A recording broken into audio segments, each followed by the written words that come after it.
Subscribe করুন Keshpur news আর সব সময় থাকুন খবরে। আমরা আছি জনগণের সাথে, জনগণের পাশে। ये मेरा सौभाग्य है कि वीर शहीद खुदीराम बोस के जन्म स्थान पर आकर यहाँ की मिट्टी को कपाल पर लगाने का मुझे सौभाग्य मिला है। स्वतंत्रता संग्राम में बंगाल और बंगाली सपूतों का योगदान भारत कभी भुला नहीं सकता और खुदीराम बोस यही परंपरा के वाहक थे और वो वीर युवा था जिन्हें सिर्फ 18 साल की उम्र में अंग्रेजों के खिलाफ लड़ते लड़ते हाथ में गीता पकड़कर अपने आप को फांसी की को चूमने का उनकी लोकप्रियता उस वक्त पूरे देश भर में इतनी थी कि कुछ बुनकरों ने धोती पर खुदीराम बोस लिखना शुरू किया और वो धोती बंगाल के युवाओं की प्रेरणा स्रोत बनी, आजादी के आंदोलन का प्रतीक।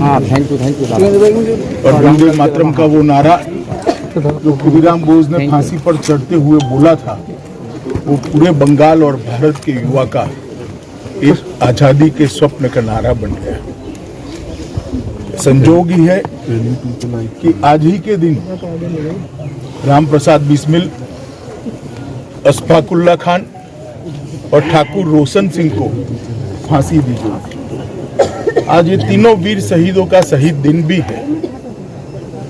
बंगाल के अंदर में आया हूं, तब इस भूमि पर आकर इस भूमि की मिट्टी को सर पे लगाकर एक नई चेतना और ऊर्जा का अनुभव कर रहा हूं। और मैं आज यहाँ से देश भर के युवाओं को भी कहना चाहता हूं कि हमें देश के लिए मरने का मौका तो नहीं मिला है, मगर देश के लिए जीने का मौका हमें जरूर मिला है।